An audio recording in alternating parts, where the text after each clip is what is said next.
everybody, and welcome back to the One Piece Book Club. We are the One Piece Eggheads, back at you with Volume 4, covering chapters 27 through 35 of One indeed. Piece.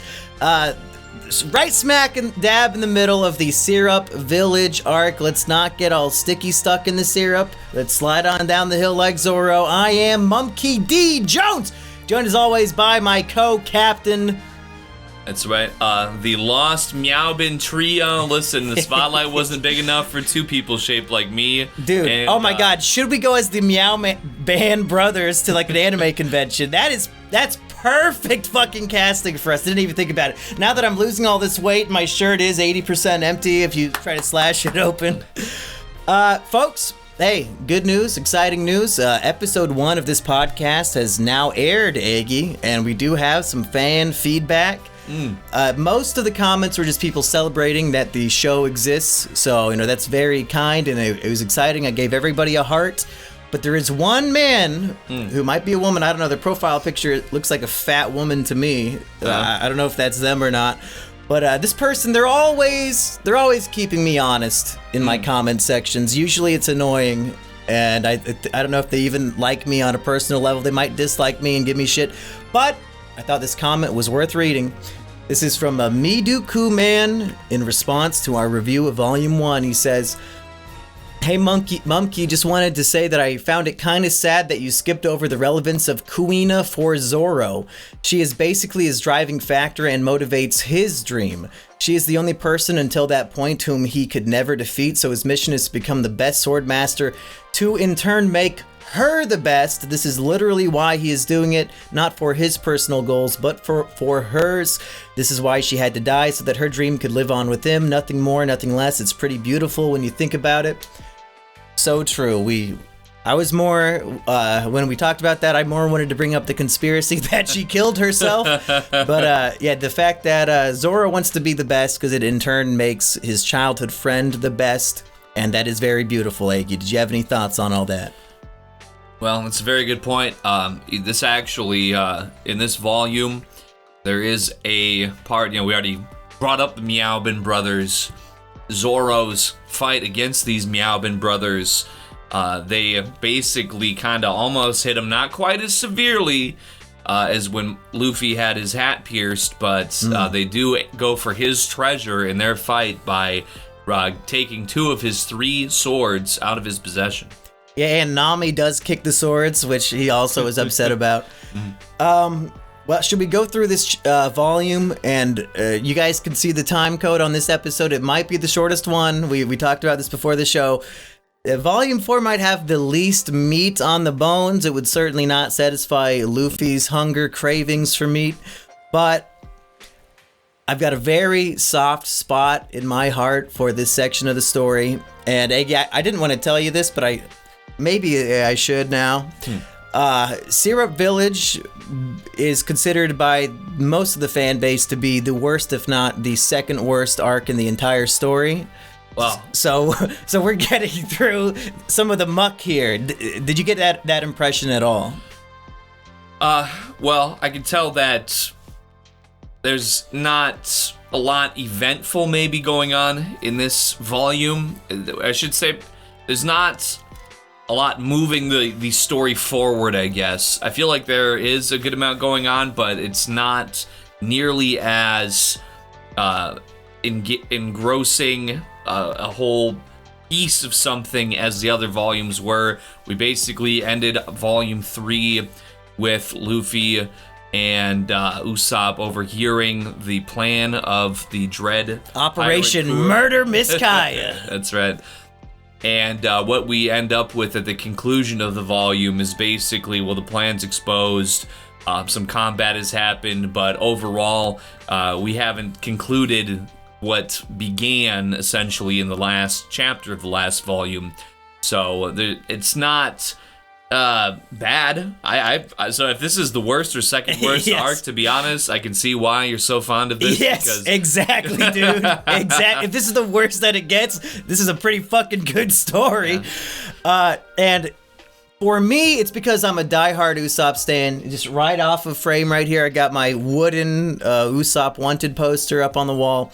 And the first chapter of this volume, chapter 27, is the moment, and ever since my childhood, that Usopp really he rose to the level of my favorite immediately.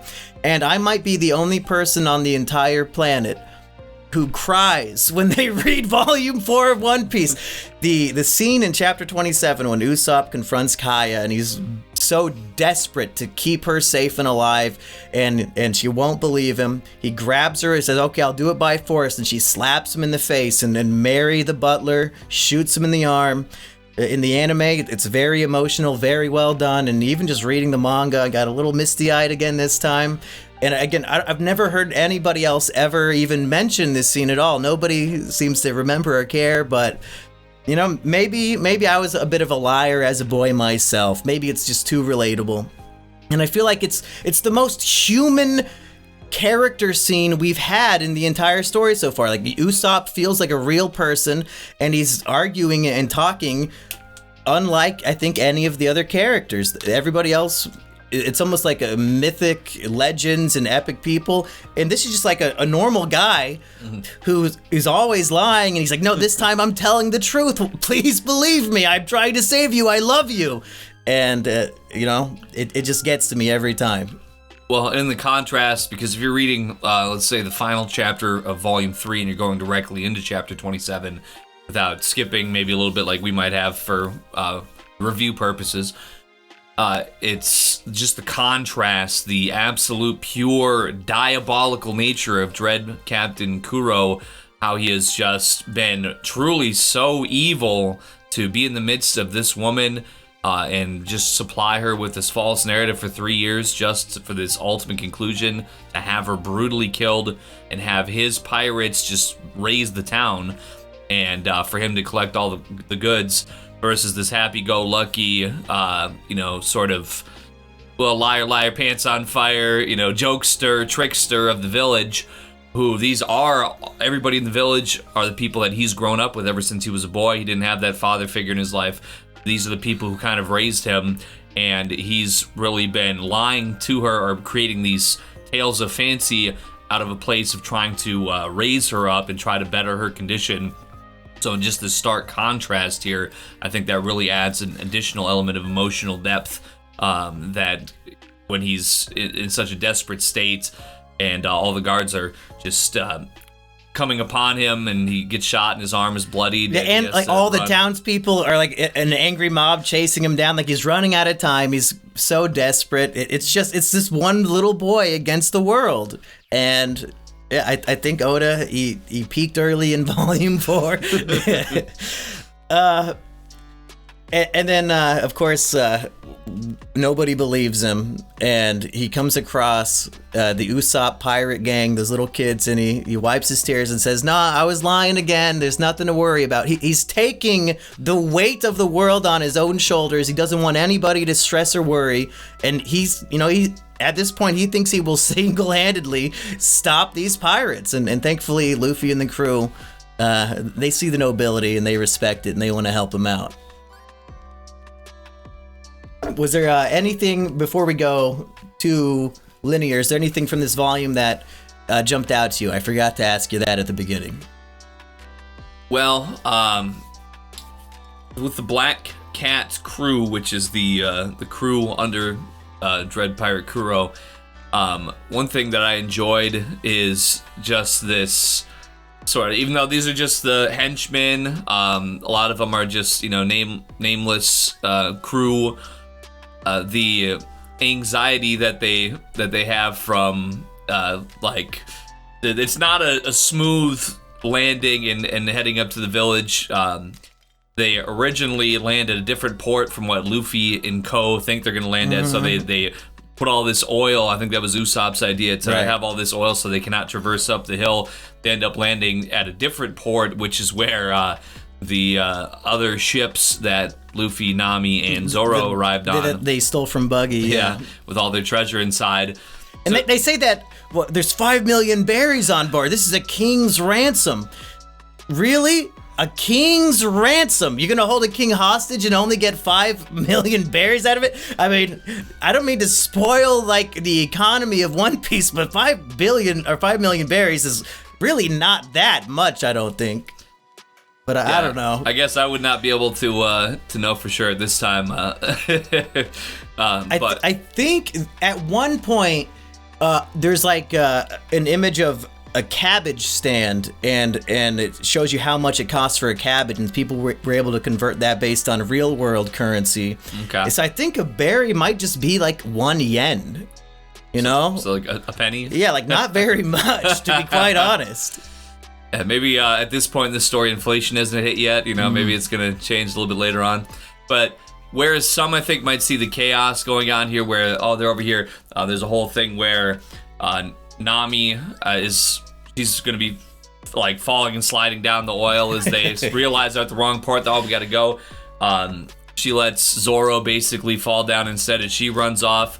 Luffy thinks he's running. He says, I need to go to the north. So I'm going to go where it's coldest because the north is colder. So he runs off into the village. Everything you're saying is so many things lighting up in my head that we have to parse through real quick. So Zoro gets thrown down the oil slick and he says, I swear one day I'm going to kill that girl. Mm-hmm. Is this foreshadowing? Do you think Zoro will kill Nami at some point? Well, I don't think he will. Is that your final answer? We're locking that in. Well, I think the fact that you brought it up would make it more likely that it is going to happen, so I don't think that you would hone in on that otherwise. I thought it was a funny line. I swear I'm going to kill that girl. You know, there's no way of knowing what could happen in the future. Well, I could definitely see we've seen more of a synergy between them. I think in this volume it kind of solidifies their relationship a little bit more. Yeah, when she saves the swords, she uses her thievery skills to help win the day yet again. But at the same time, I feel like there's definitely enough of a strain in their belief systems, maybe that they could end up not seeing eye to eye, and maybe at least having a spat, a breaking apart for some time. But I feel like both of them, from the outside looking in, I feel like I've seen a lot of them featured, in references to One Piece here. They're probably not dead in like 100 chapters. So I'm using a little bit of, a little cheating here versus the true version. Just based on cultural osmosis, you think Nami's not going to be killed by Zoro? That I would say that is my final answer. Yes. Okay. Also, hey, I only picked up on this while reading it today, so. We're supposed to run north. Luffy runs in the direction that feels the coldest because he assumes north is the coldest. Does that remind you of anything we've been reading in these volumes, Eggy? Has this come up before? Is north colder? Well, I think we might have talked about the Grand Line being the equator, and maybe it's hotter towards the equator, but I'm not sure. Well, as you may recall, in the Buggy Shanks flashback, they were debating what's colder, the North Pole or the South Pole. Okay, all right, that's true. Luffy seems to be in the camp that North Pole would be colder. Do you remember, was it Shanks or Buggy that was arguing in favor of North is colder? Who is Luffy accidentally aligning with here? Do you remember? To be honest, I don't think I do recall. If you had to guess, who do you think? Well, the way that I'm kind of reading you right now is that Buggy would think that it was colder. Yeah, Luffy's agreeing with Buggy here over Shanks. What could that mean? Well, I mean, I don't know if it went so deep, but I think both poles are colder, and I think it's hotter in the center. So maybe if from like up north versus down south to a degree, I think. But then I'm putting Earth into the mix here, which I don't think is probably considered by anybody involved in this story, so I might be taking it a little too far. I'm curious to see if Luffy somehow spiritually or instinctually aligning with Buggy over Shanks will ever be relevant in the future. What could it possibly mean? The future awaits. Something else. You were predicting last volume that Luffy, after falling off this cliff, might stay asleep for a long time, and we were sort of like, okay, it's like Goku. Goku can't just show up and fight Frieza. He's got to be on a spaceship for 30 fucking episodes, or sit in his little chamber. And here, Luffy has like 3 or 4 different Goku delay moments. Like he wakes up from the sleep, but then he runs to the wrong place. He's getting lost, trying to find North. He gets hypnotized and grabs like the mast or whatever. What did they call it? The boat. Well, they said you scupped our ship. So that might be a word that I don't understand, but yeah, basically like the front rail or whatever that like cuts the waves, he tore that off. Yeah, and then he falls asleep and it crushes him and he should be fucking dead. So just Luffy keeps... Maybe that's why people find Syrup Village frustrating, is that Luffy keeps doing things that are wasting time. And then people love Zoro. They think... Like, a lot of people see him as the actual main character. They hate Luffy. They're just here for Zoro peace. I'm fucking dead serious, dude. Like, there's people who will argue that Zoro's, like, arch enemy in the story is the most powerful character in the entire world, just because they want Zoro to beat him and be, like, the most powerful. It's just embarrassing. People have no reading comprehension. And the fact that Zoro is getting clowned on by these hideously designed characters, the Meow Band brothers, it's just straight up embarrassing. Like, if I was introducing somebody to One Piece, I would avoid letting them see the Meow Band brothers for as long as humanly possible. And the fact that they're just like beating the shit out of him, and you know, it's probably frustrating for a reader. Yeah, so certainly, I mean, I guess I get the Black Cat imagery, but yeah, their whole demeanor and their like special powers, even outside of being supercharged by hypnosis, I'm not sure if I see really like where they where that comes from. I don't know, like how does the hypnosis and like the devious hiding in the village for 3 years for this money, like, are these just the mascots that have trained their abilities to do some super cool stuff over the last few years? I'm not sure, but it's yeah, they're a little different. I felt like maybe they weren't. Well, yeah. they you kind of have the impression that the power system in this world is the devil fruits, and that if anybody has a supernatural ability, it must be from a devil fruit. But here we have Django, who's a hypnotist who can literally hypnotize you to think that you're a superhuman powerful and your wounds heal. And like fodder pirates with no name can punch a cliff and shatter the whole thing.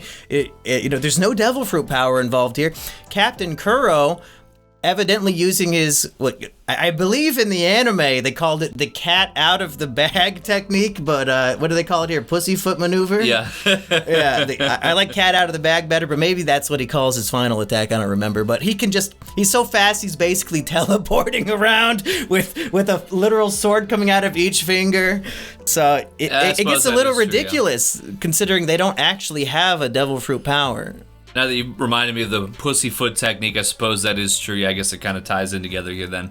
But yeah, like the line of 50 assassins wouldn't even know that he's there and they'd all just drop dead. So Yes. that's pretty intimidating, I gotta say. Maybe he does need this extra build-up. But to go back to maybe where I was a little bit ago, the chaos of it all, where they're trying to catch up to where the pirates have landed at. And Usopp's the only one there, and he's like, Luffy was way ahead of me. Oh, fuck, I'm fucked. The whole, Kuro still in the mansion, still playing the butler role. He's getting frustrated. He decides to shoot, what was it, Mary? No, yeah. No, we see 4 of his claws come out right before, so I think he stabs him up. Slashes him real good within an inch of his life and heads out, and so there's this that's like another element to the chaos of it. He's basically traversing towards the landing. Luffy is trying to find where he's going. Zoro's trying to get up the hill.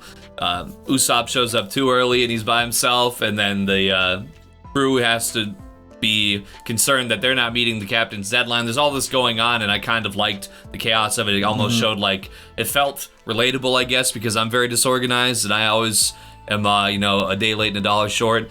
So there was something about that chaos that I could be seen maybe as a bit of a filler and with these delays. But I had a personal appreciation for it, and also how I thought that Luffy was going to be knocked out. I think within the first page, maybe the second page of chapter 27, he's just standing up. He's not even like shown getting up or anything like that. He's just up. He's just already sitting up and explaining. Yeah, it did not last long for him sleeping. And he's like, I thought I was at the top of the cliff when I fell asleep. Yeah, pretty good. Let's see. Many times these pirates are offered, hey, Usopp says, yep, that's my 5 million berries. You can have it if you leave. And they say, yeah, well, we're just going to take it and kill you all anyway. Like, what? Why wouldn't we? And Nami shows up just in time to hit Usopp for giving away her treasure. And then when Kaya shows up, she says, you're just here for the fortune? Fuck it. You can have it. You can have my fortune. Just leave. And Kuro's like, listen, I was your slave for 3 years and I fucking hate you. This is personal. Like, I've been daydreaming of slaughtering you in this whole village. Which, again, none of this plan makes any sense. So why does he want to kill the village if his goal is to have peace of mind and to be rich without the reputation and fear of being a pirate? You're going to be the king of an island of corpses. Like, what the fuck is your plan? Am I wrong? If I recall this correctly, I believe he explains that, and then he instructs Django to take her off to be hypnotized. Like, why not just she just handed it over to you, dude. Like, I mean, you could have one of the Catmen just have the claws up and be like, sign it now, bitch, you die. You know? Yeah, and who is even... Like, what person is going to look at this contract? Who cares if she signed it? You could sign it as her. Everybody who can check this is dead.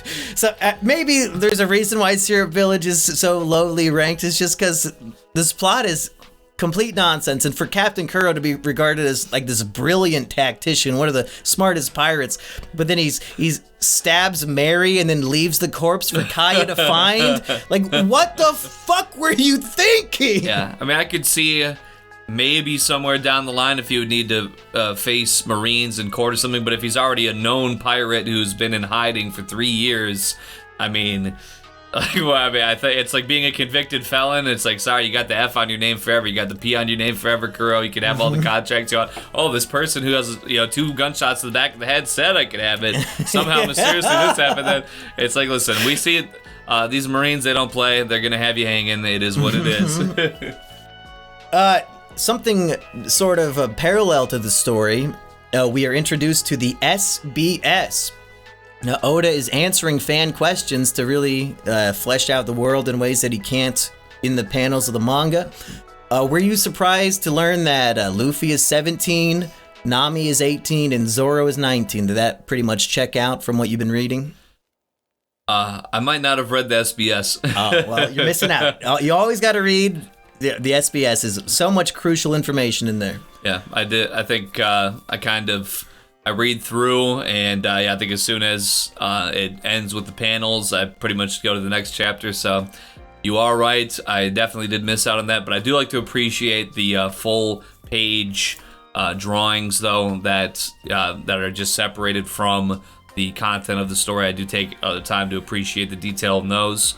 But yeah, I guess those are at the end of the chapters, right? I think I just have scrolled past them, unfortunately. Well, you didn't miss too much in this first volume. There's a bunch of joke answers. Like somebody asks, how far can Luffy stretch his arm? And the answer is, he can stretch it 72 gums, but he's working up to 100 gums. He just makes up a unit of measurement and does not elaborate just to fuck with us. And he revealed Shanks' age, but here's what I thought was very strange. Instead of just saying, yeah, he's 37, he instead said Shanks was 27 10 years ago when he met Luffy, and now he's like missing. Like, what the fuck? Is he aging strangely? Is he not really 37 now? What does that even mean? Why couldn't he just say straight up how old he is like he did for the other 3 characters? And I sounds like I'm kind of leading a question here, or like, baiting, but no, I really don't know why. I have no idea why he wrote it like that.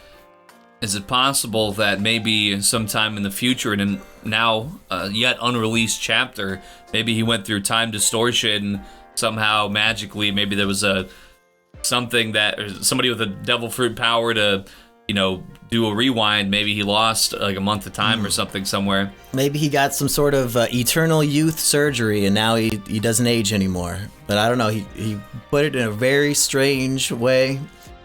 And I think that was it for the important SBS questions. So yeah, just look out for him in Volume 5. But anyways, to answer your original question before I said I didn't read that, yeah, I suppose I could have seen. What you suppose about? What was my question? That those are fitting ages. Oh, okay. Yeah, I could have seen maybe a year or two older, but then with the time period and also with just kind of how manga is sometimes. the hero characters seem to be a little bit younger than they might appear. I guess I could have seen it either way, but I think that it doesn't shock me that those were the ages. Yeah, and I think Usopp is also 17. I'm pretty sure he's the same age as Luffy. So, yeah, we just have a bunch of chaos and violence and fighting on this little cliff. All the fodder characters basically get dealt with easily, and then they get strong, and then they get dealt with easily. And, I don't know. What sticks out from all this? Is there anything else? Well, when Django throws, I forget exactly what he called it, but basically like a spinning disc. Yeah, it's like the thing he uses to hypnotize. It's also like a razor sharp all around the edges. Very cool weapon, actually. He does throw it and at Luffy, and it makes contact, and it appears to pierce the back of his skull and draw blood.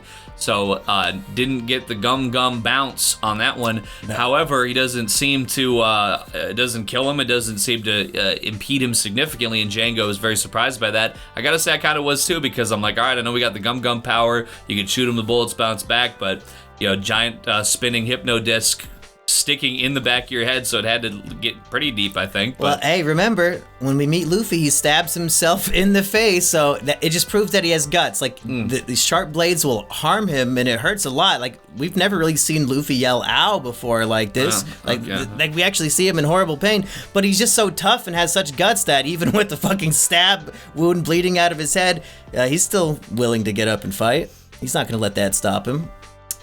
I suppose that does make sense. And then Usopp gets it pretty bad too. He gets like a rock mallet in the head, and his whole fucking head is bleeding. It's insane. The stone maul right to the back of the skull, and it's like, whoa. Yeah, he had been shot, and it was kind of like, you know, it had the hatching to kind of like signify the blood, but I mean, this was the most blood we've seen in the story so far. Yeah, he's like, it's just all like down the sides of his face, and he's just like, oh. So I was like, that's pretty. And then even then, he gets blasted, his skull cracked, he's laying on the ground, and all the pirates are marching by to go slaughter the village. And even then, he won't give up. He's grabbing onto a pirate while laying on the ground, and they start just beating him again. So his determination is inspiring and beautiful, even in the face of impossible odds. We have his pirate crew show up, and after Luffy punches Kuro onto his back, the kids use their shovels and frying pans to beat the shit out of Kuro. That was a satisfying moment. Get that butler, put him in his place. Yeah, I was a little worried for the kids at that time, I'm not gonna lie. You still should be. It's not over yet. Django's on the way. Because Kuro stands up. It's explained that due to his big old claws, that's why throughout, he always adjusts his glasses. Yeah, what do you think of that? Is that like a cool thing? Like, the whole time when he was doing this with his glasses, he was thinking about how he has sword claws to kill people. Is that cool, or is that fucking lame as hell? It's like a silly version of a badass character trait, I think. Yeah, it kind of plays into this sort of, I guess, the tactician thing was mentioned, even though that it doesn't seem to really mesh with what he actually does. But I don't want to. Well, I'm sorry that Patrick Bateman is the first thing that comes to mind. I'm terminally online, but like this psycho, total cold-blooded killer that could wipe out 50 men in a split second. But at the same time, he's been spending this time being very refined, subservient in a classy household with a woman who is of means.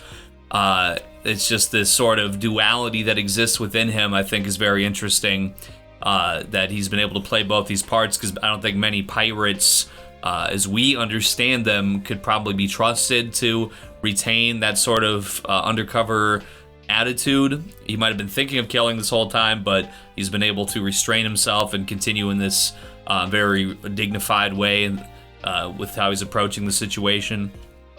And if we think about piracy, especially in Luffy's terms, as the ultimate freedom, and we have Captain Kuro, who is rejecting being a pirate. He doesn't want to be known as a pirate anymore. He wants to get the benefits of it without actually living the life, and he just wants to retire and settle down at a young age.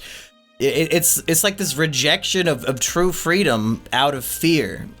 He doesn't want to live uncomfortably.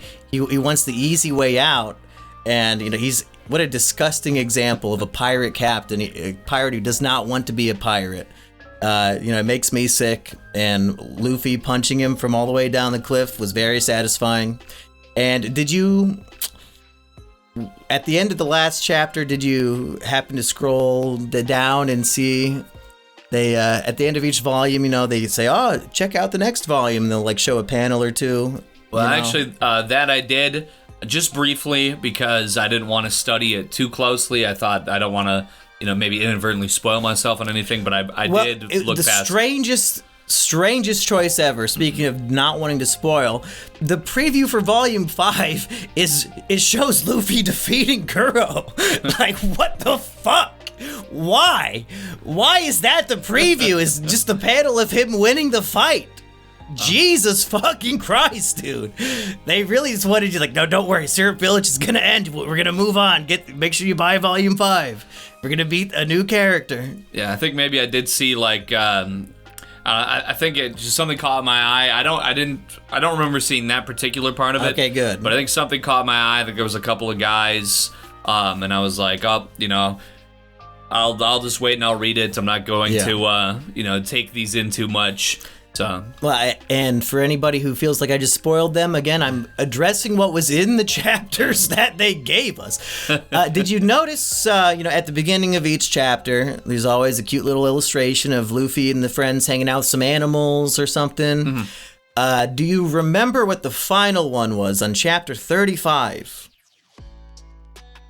Well, I should have looked at it quite a bit because I realized that there was two different titles for this chapter based on which, I guess, scan you were reading. So I had it open. I want to say they were like on a mountain, but I guess I don't know if that's right because I think it was maybe just the steep slope title of it made me think of a mountain. So the last one is we have Buggy the Clown. Okay. He's still just a head and feet. He's on a raft. He's furiously rowing away from giant piranhas, one of which has an eye patch. Very curious. And we're not supposed to necessarily know this yet, but this image is canon. And from here on out, those little illustrations at the beginning of each chapter are just canon parts of the story being told outside of the chapter. So Buggy is still alive, and he's, he doesn't have his body back, and he's in trouble getting chased by some fish, but Buggy is still out there. So keep your eye on those, because they're important. Well, that's good to know because... I would still be noticing them, I guess, but I'd probably, if you hadn't said that, I'd probably be curious to why it is changing up from the usual cozy hangouts to something different being up there, but I would not have probably realized that it is canon if you didn't mention it. Well, he eventually does start putting like little titles on them so that you pay more attention, but for some reason he did not for the first cover art story. But yeah, that is canon. I'm trying to think if there's anything else. We got the introduction of the SBS, introduction to cover stories. Volume 4 is extremely important in those regards. And really not much else. Did we cover everything already, Eggy?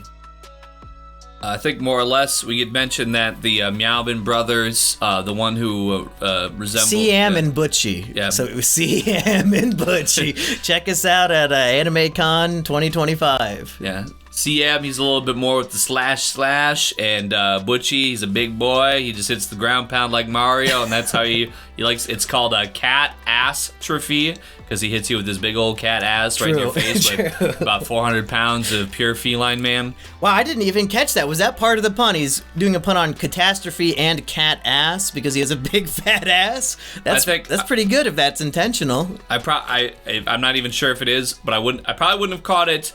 But he does, he gets hypnotized by Django, becomes a little bit more powerful after he's not defeating Zoro quite quick enough for Kuro's tastes.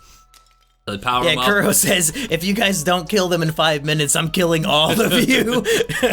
He just doesn't care anymore.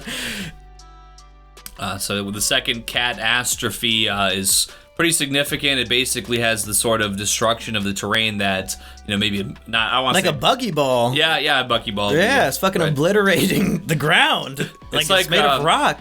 Dragon Ball Z comparison here, but when somebody gets punched through like the side of a cliff and the whole cliff goes and light, and it just turns into a bunch of slowly falling shards. That's basically what happens to the ground that big old feline keister smacks into. But thankfully, Zoro's able to escape it once more. And once he has all 3 swords, he's not doing one sword against fucking 20 claws. He uses an attack called Tiger Hunt to knock them up both out. I thought that was cool. It's too bad that Butchie was able to get back up because his thick fat, he did not get cut deep enough. I guess a good excuse for that. If there are any artists in the comment section, if you want to make some fan art of me and Eggy as CM and Butchie, I mean, please do. We will feature it all over these episodes. That would be beautiful. Do you have any, while we're here, do you have any other requests of some fan art that could be made? Because we have some talented AI prompt artists in the comments. I think that that's a good place to start. You know, we have a good reference here with those characters, so we could start there. Like the 2 most hated, despised, they shouldn't have been in the story at all villains. You just make us them, you know? It'll redeem them in some way. And you know what? Sometimes in my life, that's a character I can relate to, so it is what it is. And if I recall, in the live action on Netflix, which Aggie has now seen the first 2 episodes of, and I did not want to go any further because they started spoiling shit way too fucking early in that show. And honestly, I'm not going to let you finish season 1 until like chapter 500 because they spoil something that happens like chapter 450. But I'm pretty sure that CM is played by like a cute little lesbian girl. They, you know, I thought it was pretty good casting if I recall. They made CM fucking hot. And I think Butchie was still a big fat fuck. So yeah, shout out to CM or whoever that was. And I might be misremembering how attractive you were, but it is what it is. Well, by St. Patrick's Day, when we finally have read enough to where I can watch that episode, I'll definitely we'll have to do a flashback. Yep. Yeah. Should we? Do you want to give a review of those 2 episodes, the Netflix live action? Now that we watched them. Yeah. I mean, to be honest, I don't remember what the general reaction from viewers was. Or what the consensus from the peanut gallery, if you will. It's mostly beloved, and they say like they finally got an anime adaptation correct. I would have to agree because I came into it. It always seems like live action adaptations are not well received. So me not knowing, coming into it, I was going to suspect that things would not be quite right. That there would be if it was bad, I wouldn't have shown it to you, Aggie. That would have been too sad to watch that shit. Well, I appreciate that, but obviously the plot points are not one-to-one. But with that being said, I think they actually adapted very well to get the overall message across for the live action, and I've quite enjoyed it. Yeah, I've felt like it's very faithful in general, and yeah, I really wasn't feeling the Luffy actor and his performance, but after watching it now like 3 or 4 times, I'm used to it, and I think it's his own version of the character. It doesn't feel like the authentic Luffy that I know and love, but they had to make some changes for Netflix, so. Season 2, they're working on it. They did not cast Jamie Lee Curtis because she was trying to get one specific role and then schedule conflict. So a celebration that she's not going to be in it. I hate that bitch. But yeah, can't wait for season 2, and I can't wait for Aggie to be able to finish watching season 1. Yeah, it's a nice little treat after reading through certain amounts and reviewing certain amounts, and it's like, all right, you've now unlocked the next piece of the anime or live action, either one.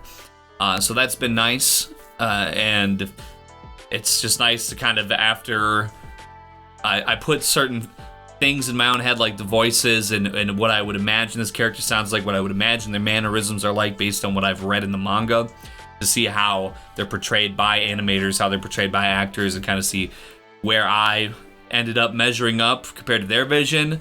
I think it's kind of neat to compare and then kind of be able to flesh out, maybe take some things from those portrayals and kind of put them into my head, for as I continue to read the manga, I can kind of maybe imagine their voices instead of my own imagination. Yeah, Oda has said, Mikenyu, I think is his name, the guy who plays Zoro, he now imagines that as being the real Zoro when he's writing the character. So, I mean, that's pretty massive. If you're that good of an actor, you could like redefine the character for the author. They made some changes that I thought were actually an improvement on the story. For example, Buggy the Clown and his crew, they're not just destroying the town for fun. They have kidnapped the townspeople to force them to watch like his circus act. And I thought that was very fitting. Like Buggy, he's this flashy guy, he loves the attention. Of course he would kidnap them and make them like applaud and laugh at his shit. Right. You know, I thought it was better than just like they're at a refugee camp doing nothing. So I enjoyed that. Kind of, they cut out too much of a Chow Chow. And I hope we've been saying that name right because that episode 2 has not aired yet. So we might have 3 episodes in a row of people making fun of how I say that dog's name, but maybe it's correct. I feel like, I mean, because it was supposed to be like Shushu.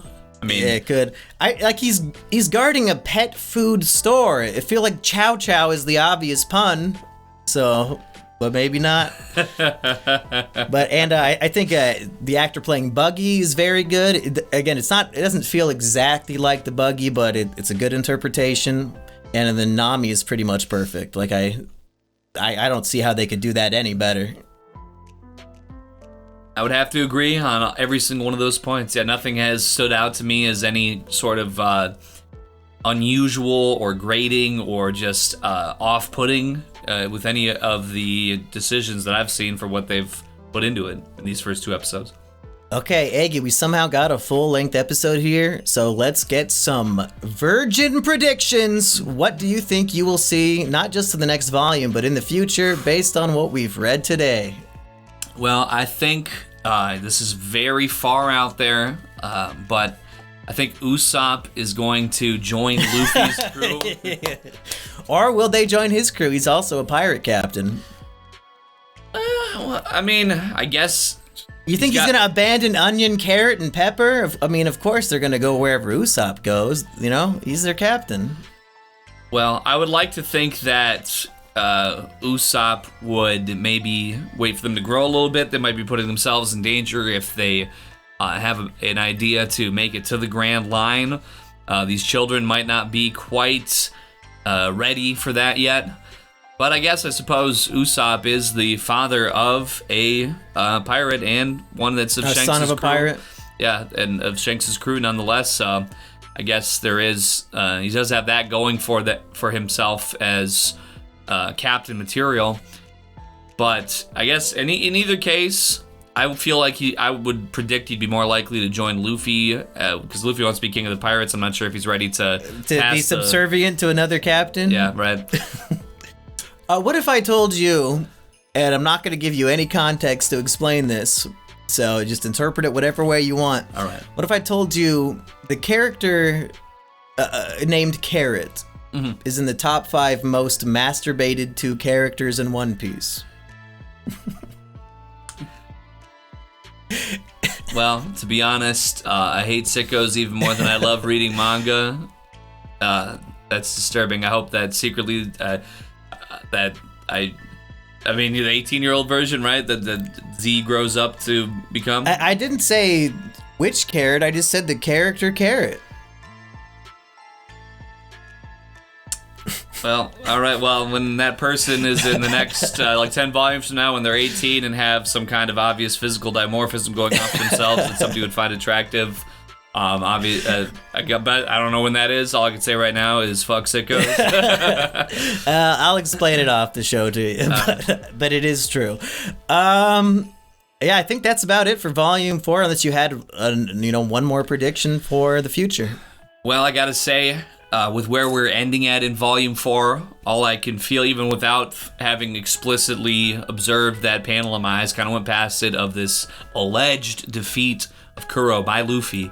I predicted that was going to happen after the last couple of conflicts. I don't suspect that anybody from Kuro's camp is going to, other than Usopp being in this volume, I don't think anybody else is going to be coming along for the ride at this time. Maybe they might resurface later on, but I think it's probably they're just going to get walloped.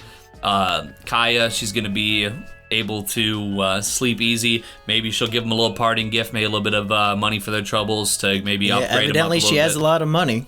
I mean, they started the arc wanting to get a new ship, and now there's this big black cat pirate ship, and Kuro doesn't seem to want it anymore. And they need a new masthead. Maybe they can take that one and put some sort of straw hat masthead on it instead. That is true, I guess. Were there still pirates on that ship, or had they all landed? I remember the only two left were Butchie and Siam as the ship guards. Yeah, because I do remember that. I think there was a line of like, oh, they're still on the ship, but then they do come out, so I wasn't sure, I guess, if there was anything else on there. But yeah, I guess if it's going to be an empty vessel, then they certainly would be better off using that. Might take a little bit of manpower to get that scupper back on, or whatever it's called, but... Okay, I think that's it. If you Google One Piece carrot, you'll get the answer to this riddle.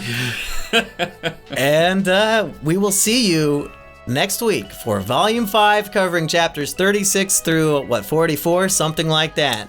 Yes, indeed. I've been Mumkey D. Jones. Peace, people. And I've been Butchie, the That's big right. man of peace.